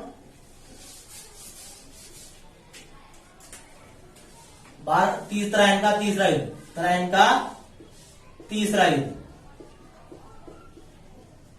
तीसरा युद्ध कब हुआ, 1215-16 में हुआ। किस किस के मध्य हुआ, तो इल्तुतमिश, दिल्ली का शासक था ना इल्तुतमिश, इल्तुतमिश वर्सेस गजनी का शासक था यालदोज, गजनी का शासक था यालदोज के मध्य हुआ। बात समझ में आ गई? यही कहीं लिख लो। तराइन का तीसरा युद्ध किसके मध्य हुआ? तो गजनी के शासक यालदोर और इल्तुतमिश के मध्य हुआ था। समझ में आ गया? ठीक है। अब क्या हुआ? मोहम्मद गोरी क्या हो गया? जीत गया। पृथ्वीराज चौहान क्या हो गए? हार गए। मोहम्मद गोरी को क्या हो जाता है? पृथ्वीराज चौहान कहां ले जाते हैं? गजनी ले जाते हैं। कहां ले जाते हैं? गजनी ले जाते हैं। एक बार लिख लिया, मिटा दे। युद्ध का जीतने का कारण समझ आ गया। पहला कारण, प्रमुख कारण क्या है? गोरी की कुशल युद्ध नीति। दूसरा, पृथ्वीराज चौहान के पास केंद्रीय नेतृत्व का अभाव था। तीसरा कारण क्या था? प्रमुख सेनापति जो सेना योद्धा थे वो पृथ्वीराज चौहान के तराइन के प्रथम युद्ध में ही क्या हो गए? मारे गए। और चौथा कारण ध्यान रखना, राजपूत मरना जानता है लेकिन मारना नहीं जानता। कूटनीतिज्ञ नहीं था। कौन है? पृथ्वीराज चौहान। जबकि मोहम्मद गोरी क्या थे? कूटनीतिज्ञ थे। समझ में आ गई? चलो ठीक है। अब बात करते हैं पर आगे। अब मोहम्मद गोरी क्या हो गया? पृथ्वीराज चौहान को ले गया। कहां ले जा रहा था? पृथ्वीराज को ले जा रहा था। अरे कहां ले जाएगा? गजनी अफगानिस्तान में ले जा रहा था। कहां ले जा रहा था? गजनी अफगानिस्तान में ले जा रहा था। मैंने बोला था अच्छन राजकुमारी इसके पीछे पीछे जाती है। किसके? पृथ्वीराज चौहान को बचाने के लिए जाती है। और मोहम्मद गोरी की एक सैनिक जिनको अपने यवन बोलते हैं, यवन के सैनिक से क्या हो गई? यवन के तीर से क्या हो गई? मारी गई। जो मैंने वहां लिखवा दिया। समझ आ गई? चलो ठीक है। अब मोहम्मद गोरी को कहां ले जाया गया? गजनी अफगानिस्तान ले जाया गया। अब मोहम्मद गोरी को गजनी अफगानिस्तान में ले जाया गया। मोहम्मद गोरी गजनी अफगानिस्तान में ले गया। किसको? पृथ्वीराज चौहान को। अब उसको क्या होता है? उसके नाखून निकाल देते हैं, आंखें को निकाल देते हैं और जेल में डालते हैं। पृथ्वीराज चौहान बोलता है कि मैं शेर हूं और शेर को शेर के साथ जैसा व्यवहार कर। तो मोहम्मद गोरी बोलता है चल ठीक है भाई, तू शेर है तो शेर की जैसे व्यवहार करता हूं। बता अब तेरी अंतिम इच्छा क्या है? अब तू मरने जा रहा है, तेरी अंतिम इच्छा क्या है? तो पृथ्वीराज चौहान भी कम नहीं था, बोला कि मेरा मित्र, दोस्त, सखा चंद्रबरदाई। कौन सा बरदाई? चंद्रबरदाई से मिलना चाहता हूं। किससे मिलना चाहता हूं? चंद्रबरदाई से मिलना चाहता हूं। अब भाई साहब पृथ्वीराज चंद्रबरदाई को बुलाया गया। कहां पर? गजनी अफगानिस्तान में बुलाया गया। मेरा मित्र, दोस्त, सखा चंद्रबरदाई से मिलना चाहता हूं। और चंद्रबरदाई को कहां बुलाया गया? गजनी अफगानिस्तान बुलाया गया। गजनी अफगानिस्तान बुलाया गया तो चंद्रबरदाई को भी मोहम्मद गोरी बोलता, बोल तेरी भी अंतिम इच्छा क्या है? तू भी मरने वाला है। चंद्रबरदाई बोलता है कि मेरा मित्र, दोस्त, सखा पृथ्वीराज शब्दवेदी बाण चलाना जानता है। कौन सा बाण चलाना जानता है? शब्दवेदी बाण चलाना जानता है। कि शब्द सुनकर के बाण चलाना जानता है। तो पृथ्वीराज मोहम्मद गोरी सोचा कि सभी है क्या? हाँ ऐसा भी, क्योंकि आंखें तो निकाली थी इसकी। तो मोहम्मद गोरी क्या करता है? मोहम्मद गोरी क्या करता है? एक आयोजन करता है और मरेगी क्रीड़ा स्थल का आयोजन करता है। और मोहम्मद गोरी चंद्रबरदाई पृथ्वीराज चौहान को एक अपना निशाना बताता है। क्या बताता है? निशाना बताता है। कौन? चंद्रबरदाई बताता है। किसको बताता है? पृथ्वीराज चौहान को। कि 8 बांस 24 गज अंगुल अष्ट प्रमाण ता बेटो सुल्तान निशानो मचूर चौहान। 8 बांस 24 गज अंगुल अष्ट प्रमाण, लिख देता हूं, क्वेश्चन आता है। 8 बांस 24 गज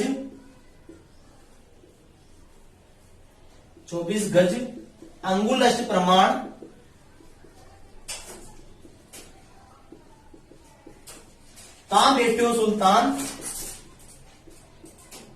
ता बेटो सुल्तान निशानो मचूक चौहान। निशानो मत चूक चौहान। अब मेरी बात ध्यान से सुनना है। 8 बांस 24 गज अलमूल अष्ट प्रमाण ता बेटो सुल्तान निशान मचूक चौहान। निम्नलिखित में से ये पंक्तियां किसकी थी? तो पंक्तियां किसकी थी? चंद्रबरदाई की। किसने? चंद्रबरदाई ने किसको बोला? पृथ्वीराज चौहान को। और ये बाण चलाता है। मोहम्मद गोरी क्या हो जाते हैं? इसमें क्या हो जाते हैं? घायल हो जाते हैं। कुछ इतिहासकार कहते हैं मोहम्मद गोरी मर गया, लेकिन ये बात सरासर गलत है। क्यों गलत है? इसके बाद में मोहम्मद गोरी क्या करता है? 1194 में। कब है? 1194 में। 1194 में क्या करता है? युद्ध लड़ता है। किसके विरुद्ध? जयचंद गढ़वाल के विरुद्ध युद्ध लड़ता है। किसके विरुद्ध युद्ध लड़ता है? जयचंद गढ़वाल के विरुद्ध युद्ध लड़ता है। और जयचंद गढ़वाल को क्या कहता है? वीर गति प्राप्त होती इस युद्ध में। कब? 1194 में। ठीक है। और ये बात कभी की है? 1192 में। क्यों? क्योंकि पृथ्वीराज चौहान की उम्र कितनी थी? सिर्फ 27 साल, 26 साल की। कितने साल के मरे थे पृथ्वीराज चौहान? 26 साल की उम्र में वीर गति को प्राप्त हो गई। कौन? पृथ्वीराज चौहान। समझ आ गई? अब देखो तो ध्यान रखना, मोहम्मद गोरी इस युद्ध में अब देखो निशाना चलाता है कौन, पृथ्वीराज चौहान, और मोहम्मद गोरी की जाके तीर लग जाती है, मोहम्मद गोरी की तीर लग जाती है, मोहम्मद गोरी उसमें घायल हो जाता है, मरता नहीं है। ठीक है, अब देखो कैसे, क्योंकि किसका, जयचंद गढ़वाल और किसके मध्य, मोहम्मद गोरी के मध्य 1194 में चंद्रावर का युद्ध हुआ। कौन सा युद्ध हुआ, चंद्रावर का। कौन सा युद्ध हुआ था, चंद्रावर का युद्ध हुआ था। उसमें जयचंद गढ़वाल क्या हो गए, मर गए थे। ठीक है, अब देखो, अब जैसे पृथ्वीराज चौहान मोहम्मद गोरी को घायल करता है, तो मोहम्मद गोरी पृथ्वीराज चौहान बोलता है किसको, चंद्रबरदाई को, कटार से मेरे को मार दे, कटार से मेरे को मार दे। तो चंद्रबरदाई बोला कि भाई मैं तेरे को मार दूंगा, तो मेरे को कौन मारेगा, अरे बोला कि तू तो एक ब्राह्मण है और मैं तो तेरे को मारते मारते ही मर जाऊंगा, मैं तो मेरे खाक में दबा के भी तेरे को मार दूंगा। तो पृथ्वीराज चौहान को जैसे ही तलवार घोपता है कौन, चंद्रबरदाई, पृथ्वीराज चौहान उसको बाहों में लेकर के चंद्रबरदाई को मार देते हैं। ध्यान रखना, कुछ इतिहासकार कहते हैं, कुछ इतिहासकार कहते हैं चंद्रबरदाई और पृथ्वीराज चौहान का जन्म भी सेम डे हुआ था और मृत्यु भी सेम डे हुई थी, लेकिन ये बात सरासर गलत है। जन्म दोनों का अलग अलग हुआ था, मृत्यु सेम डे हुई थी। मृत्यु क्या हुई थी, दोनों की सेम डे हुई थी। मृत्यु क्या हुई थी, सेम डे हुई थी, एक ही दिन दोनों की मृत्यु हुई थी। ध्यान रखना, पृथ्वीराज चौहान का जन्म हुआ था 1164 में। कब हुआ था, 1164 में। राजगद्दी पर कब बैठे थे, तो राजगद्दी पर बैठे थे 1177 में। राजगद्दी पर कब बैठे थे पृथ्वीराज चौहान, 1177 में। लेकिन चंद्रबरदाई जिसकी बात करते हैं, चंद्रबरदाई का जन्म हुआ था 1149 में। कब जन्म हुआ था, 1149 ईस्वी में। कहा जन्म हुआ था, लाहौर में। कहा जन्म हुआ था, लाहौर में। समझ में आ गया, तो बड़े कौन थे, चंद्रबरदाई बड़े थे। समझ में आ गया, ठीक है। अब मिटा दे इसको, ठीक है।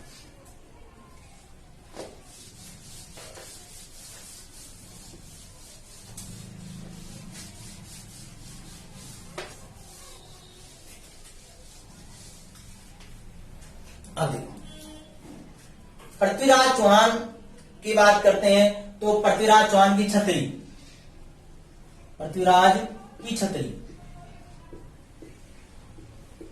छतरी कहां है, हमारी बात ध्यान सुनना। छतरी क्या होती है, एक होता है स्मारक। देखो एग्जाम में क्वेश्चन आता है, क्वेश्चन के हिसाब से करना होता है, लेकिन बात समझो, छतरी क्या होती है, एक्चुअल मीनिंग क्या होता है, स्मारक का मीनिंग क्या होता है। छतरी जैसे मैं हूं, मैं यहाँ बढ़ाते लुढ़क गया, ऊपर पहुंच गया, तो मेरे घर वाले मेरे को कहां जलाएंगे, जहां मेरा हमारे जन्म स्थली होगी वहीं जलाएंगे, तो वो तो क्या कहलाती है, छतरी कहलाती है। स्मारक का मतलब क्या होता है, मैं यहाँ पढ़ा रहा हूँ और मैं यहीं लुढ़क गया और आपने क्या किया, मैं अच्छा आदमी हूं तो आपने मेरा क्या बना दिया, स्मारक बना दिया यहीं पर, तो वो क्या कहलाया, स्मारक कहलाया। बात समझ आ गई। तो पृथ्वीराज चौहान की छतरी कहाँ है, पृथ्वीराज चौहान मरा था गजनी अफगानिस्तान में, तो छतरी कहाँ है, गजनी अफगानिस्तान पर। कहां पर है, गजनी अफगानिस्तान में। बात समझ आ गई। अब देखो पृथ्वीराज चौहान का स्मारक कहां पर है, तो स्मारक कहां पर है, अजय मेरू दुर्ग, अजय मेरू दुर्ग बोल दो, वर्तमान में इसको तारागढ़ दुर्ग बोलते हैं। तारागढ़ दुर्ग, कौन सा दुर्ग, तारागढ़, तारागढ़ दुर्ग, तारागढ़ दुर्ग की तलहटी पर है।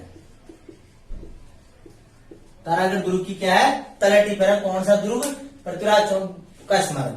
ठीक है, ध्यान रखना 31 दिसंबर 2000 को, 31 दिसंबर 2000 को, 2000 को इनकी स्मारक पर 3 रुपए का, कितने रुपए का, 3 रुपए का डाक टिकट जारी किया गया। डाक टिकट क्या किया गया, जारी किया गया। कितने रुपए का, 3 रुपए का डाक टिकट जारी किया गया। किसकी स्मारक पर, पृथ्वीराज चौहान की स्मारक पर। अब 3 रुपए का डाक टिकट क्या होता है, ध्यान से सुनो। डाक टिकट पर क्या बनाई जाती है, चिपकाई जाती है फोटो, और फोटो वो डाक टिकट कितने बेचा जाता है, 3 रुपए। बात समझ आ गई। 31 दिसंबर 2000 को 3 रुपए का डाक टिकट जारी किया गया। किसकी स्मारक पर, पृथ्वीराज चौहान की स्मारक पर। स्मारक कैसे बना, बात सुनो, कि जब पृथ्वीराज चौहान को मोहम्मद गोरी ले जा रहे थे, गजनी ले जा रहे थे, तो पृथ्वीराज चौहान बोलता है, गोरी तेरी बाजों में इतनी हिम्मत नहीं है, तू मेरे को जीत जाए, वो तो मेरी माता ही मेरे से रूस गई, तो इसलिए तू मेरे को ले जा रहा है। तो मोहम्मद गोरी बोलता, हाँ ऐसी है क्या तेरी माता में हिम्मत शक्ति। तो जो अजमेर दुर्ग, तारागढ़ दुर्ग के ऊपर से कूदता है कौन, पृथ्वीराज चौहान, और 7 फीट गहरा खड्डा कर देता है। उसी खड्डे में किसकी स्मारक बनी हुई है, पृथ्वीराज चौहान की स्मारक बनी हुई है। ध्यान रखना। और उसकी स्मारक पर 3 रुपए का डाक टिकट जारी किया गया था, कब है, 31 दिसंबर 2000 को। ठीक है, अब देखो आगे चलते हैं।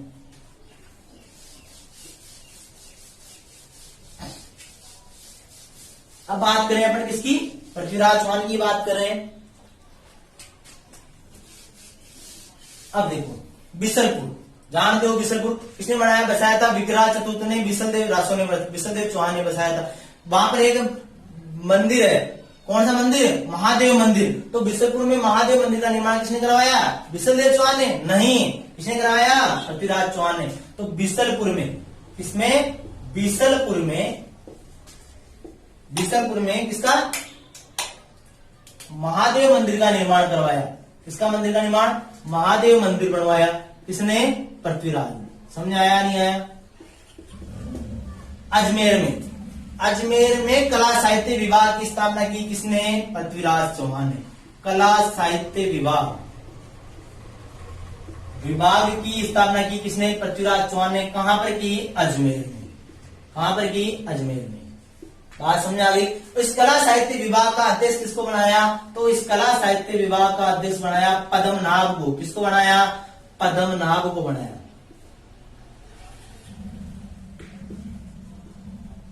पद्मनाभ को बनाया। समझ आया नहीं है? ठीक है। अब बात करते हैं पृथ्वीराज चौहान के दरबारियों की बात करते हैं। किसकी बात करते हैं? पृथ्वीराज चौहान के दरबारी। ठीक है। आपने मूवी देखी होगी अमरीश पुरी के जो नाम थे वो पृथ्वीराज चौहान के दरबारियों के नाम जैसे। देखो, पहला था चंद्रबरदाई। दूसरा देखो दरबारी कवि। एक बार इसको मिटा देता हूं, उसके बाद में चलें।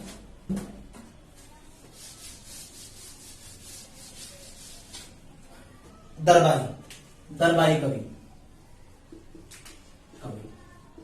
अब देखो, पहला था आसाधर, नागेश्वर, जनार्दन,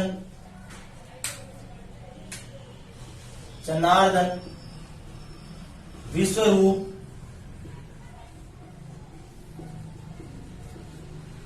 अश्वपति, विद्यापति गौड़,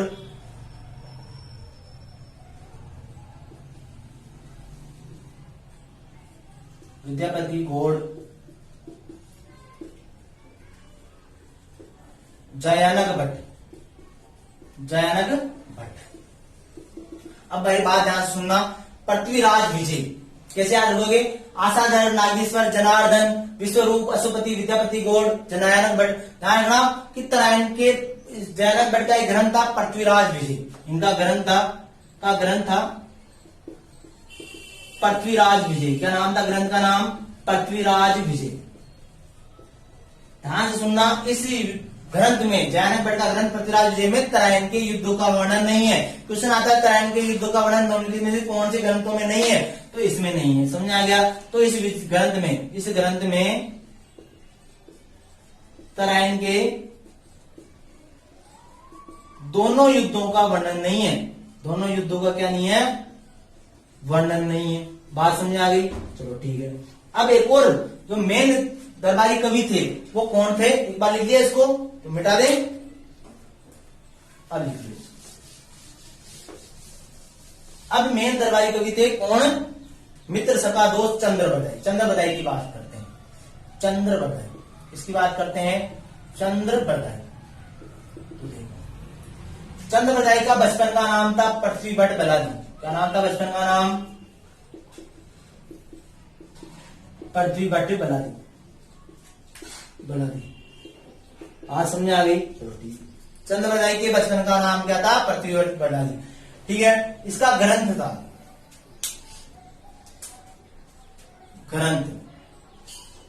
ग्रंथ का नाम क्या था?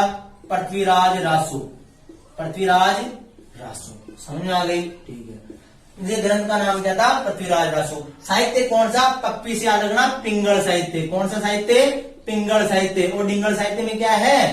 तो डिंगल साहित्य में पृथ्वीराज राठौड़ उसने क्या लिखी थी? बेली किशन रुक्मणी दी ख्यात। कौन सी साहित्य था? डिंगल साहित्य। पप्पी से याद रखना, पिंगल साहित्य। कौन साहित्य? पिंगल साहित्य। समझ आ गया? अब बात करते हैं कि क्वेश्चन आता है कि पृथ्वीराज रासो में तराइन के युद्धों का वर्णन है। तो पृथ्वीराज रासो तो में चंद्रबरदाई तो वहीं मर गया। कहां पर है? अफगानिस्तान में मर गया। तो इसके अंतिम भाग किसने लिखा? अंतिम पार्ट किसने लिखा? तो ध्यान रखना, तराइन के युद्ध का वर्णन, तराइन के युद्ध का अंतिम वर्णन किसने किया? तो अंतिम वर्णन किया किसने?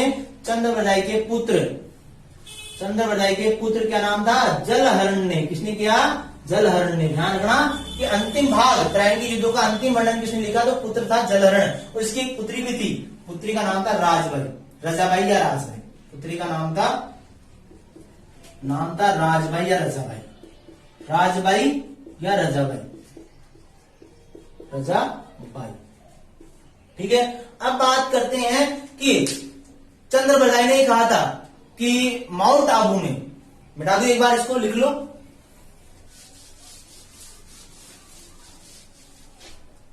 चंद्रबरदाई ने कहा था कि माउंट आबू में, कहां पर है? माउंट आबू में गुरु वशिष्ठ मुनि ने, किसने? गुरु वशिष्ठ मुनि ने क्या किया? गुरु वशिष्ठ मुनि ने क्या किया? यज्ञ किया। उसमें 4 जाति प्राप्त हुई। कितनी जाति हुई? 4 जाति पैदा हुई। अब आप मानना पड़ेगा हिंदू धर्म में, प्रबल धर्म में, वैज्ञानिक धर्म में मानना ही पड़ेगा हिंदू धर्म। ठीक, 4 जाति कौन कौन सी थी? प्रतिहार, दूसरा था परमार, परम शत्रु को मारने वाला। ठीक है, प्रतिहार, परमार, चालुक्य, जिसको सोलंकी भी बोलते हैं गुजरात के आसपास, सोलंकी। प्रतिहार, परमार, चालुक्य और चौहान।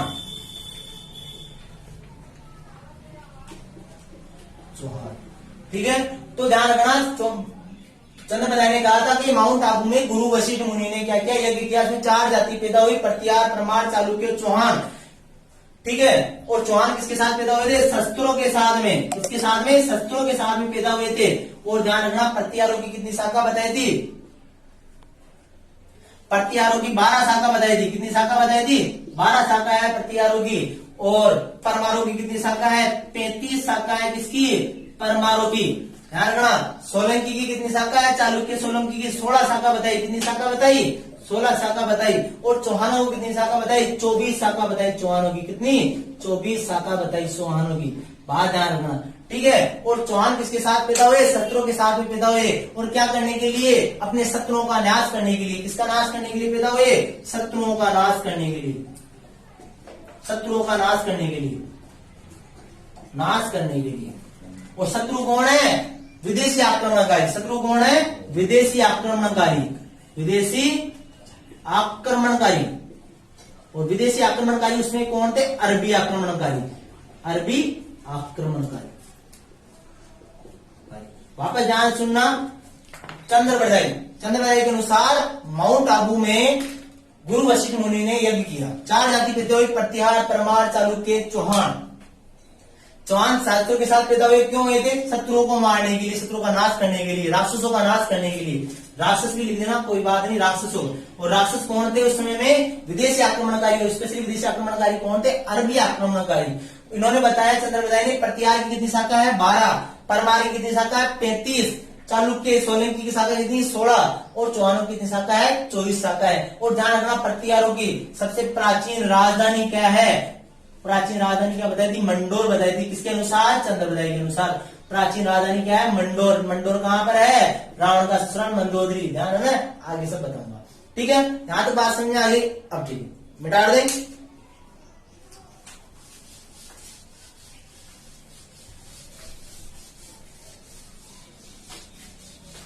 अब बात करते हैं, देखो मैंने एक बात बताई थी आपको, पृथ्वीराज चौहान, मोहम्मद, उस समय में क्या हुआ? मुस्लिम धर्म चरमोत्कर्ष पे था, मुस्लिम धर्म बढ़ रहा था। तो इधर मोहम्मद गोरी तो क्या हुई? लड़ाई दंगे करके अपने धर्म का बढ़ा रहे थे। और प्यार शांति से कौन बढ़ा रहे थे? कौन है? तो ख्वाजा मोइनुद्दीन चिश्ती। तो ध्यान रखना, पृथ्वीराज चौहान के समय में, पृथ्वीराज चौहान के समकालीन कौन थे? मोहम्मद गोरी तो थे, ख्वाजा मोइनुद्दीन चिश्ती भी पृथ्वीराज चौहान के क्या थे? समकालीन थे। ख्वाजा मोइनुद्दीन चिश्ती, दीन चिश्ती। इन्होंने चिश्ती संप्रदाय की स्थापना की।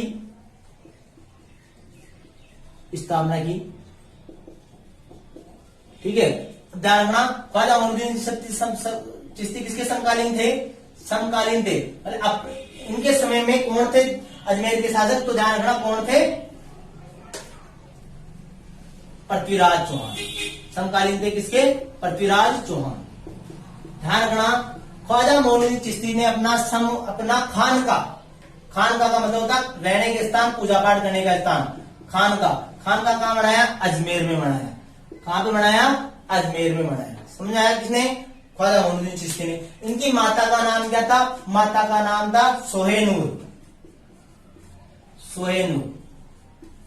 माता का नाम। इनके पिता का नाम क्या था? तो इनके पिताजी का नाम था ख्वाजा सैयद। इनके गुरु का नाम क्या था? तो गुरु का नाम था उस्मान हारूनी। किसके गुरु का नाम? ख्वाजा मोइनुद्दीन चिश्ती के गुरु का नाम उस्मान हारूनी। अब देखो गुरु का नाम क्या था? उस्मान हारूनी।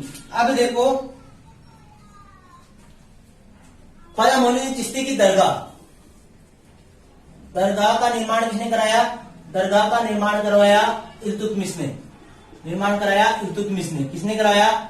इल्तुतमिश ने। पूरा निर्माण करवाया किसने? हुमायूं ने। पूरा निर्माण किसने करवाया? हुमायूं ने। और इनका जो उर्स लगता है, मेला लगता है 1 रजब से 6 रजब या 9 रजब तक लगता है। कहते हैं ख्वाजा मोइनुद्दीन चिश्ती अंदर गए थे तो उनकी बीच में अंदर मृत्यु हो गई, तो ये पता नहीं है 6वें दिन में मरे या 9वें दिन में मरे, इसलिए उनका उर्स लगता है रजब माह में। कौन से माह में? रजब माह के पहले से 6 या 9वें दिन तक।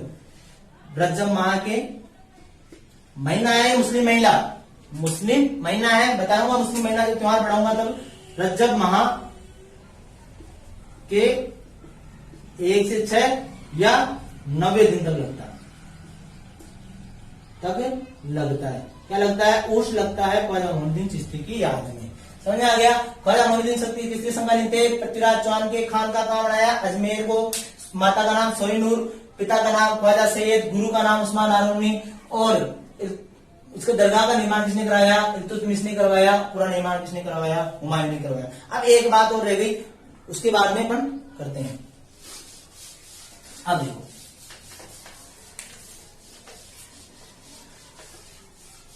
अब मैंने बताया कि 1192 में क्या हो गई? पृथ्वीराज चौहान की क्या हो गई? मृत्यु हो गई। 1192 में पृथ्वीराज चौहान की मृत्यु हो गई तो दिल्ली का शासक, अजमेर का शासक कौन बनेगा? तो 1192 में अजमेर का शासक बनता है पृथ्वीराज चौहान का पुत्र गोविंदराज बनता है। कौन बनता है? गोविंदराज बनता है। तो अजमेर का शासक कौन बनता है? शासक बनता है गोविंदराज। कब बनता है? 1192। अब ध्यान रखना, गोविंदराज शासक बनेगा कहां का? अजमेर का। लेकिन गोविंदराज के चाचा थे, पृथ्वीराज चौहान के भाई थे हरिराज। चाचा थे, क्या नाम था? हरिराज क्या कर देता है? भगा देता है किसको? गोविंदराज को। और हरिराज कहां का शासक बन जाता है? अजमेर का शासक बन जाता है। और गोविंदराज क्या करता है? कुतुबुद्दीन ऐबक की सहायता से, कुत्ता बीमार है, कुतुबुद्दीन ऐबक, ध्यान है ना, गुलाम वंश का संस्थापक है, मोहम्मद गोरी का गुलाम था, 1200 में मतलब ये शासक बनता है कुतुबुद्दीन ऐबक। कहां का शासक? गुलाम वंश का संस्थापक कौन? कुतुबुद्दीन ऐबक।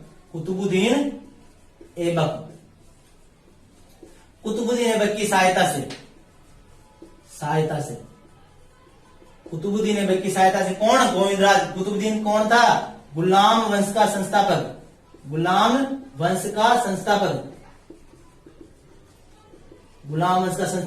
और ये किसका गुलाम था? गुलाम था किसका? मोहम्मद गोरी का। किसका गुलाम था? मोहम्मद गोरी का। तो गोविंदराज की सहायता से कुतुबुद्दीन ऐबक ने क्या करता है? मोहम्मद कुतुबुद्दीन ऐबक की सहायता से गोविंदराज क्या करता है? रणथंबोर में। कहां पर? रणथंबोर में क्या करता है? चौहान वंश की स्थापना करता है। तो ध्यान रखना है कि अजमेर के चौहान या फिर बोले रणथंबोर के चौहान कहां से आए थे? रणथंबोर के चौहान कहां से आए थे? तो अजमेर से आए थे। और रणथंबोर के चौहान वंश के संस्थापक कौन थे? तो संस्थापक कौन थे? रणथंबोर के चौहान का संस्थापक गोविंदराज। कौन था? गोविंदराज। ध्यान रखना, कुतुबुद्दीन ऐबक के बारे में, गुलाम वंश का संस्थापक था और कुव्वत उल इस्लाम मस्जिद का निर्माण करवाया। इसने कौन सी मस्जिद का निर्माण कराया? दिल्ली में कुव्वत उल इस्लाम मस्जिद का निर्माण करवाया। इस्लाम मस्जिद का निर्माण करवाया इसने, कुतुबुद्दीन ऐबक ने। और कुतुब मीनार का निर्माण भी किसने करवाया? कुतुब मीनार का निर्माण कराया, मीनार का निर्माण प्रारंभ, पूरा निर्माण किसने करवाया? इल्तुतमिश ने। पूरा निर्माण किसने करवाया? पूरा निर्माण करवाया किसने? इल्तुतमिश ने।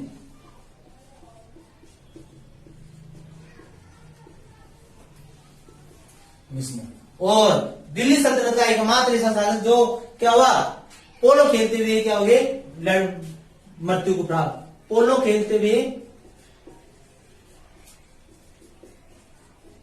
मृत्यु को प्राप्त होने वाला दिल्ली सल्तनत का शासक कौन था? कुतुबुद्दीन ऐबक। गुलाम हंस का संस्थापक था। किसका गुलाम था? मोहम्मद गोरी का। ठीक है, अगर समझ में आया हो, पसंद आया हो तो चैनल को लाइक करे, सब्सक्राइब करे और भी जो भी करना हो करे। ठीक है।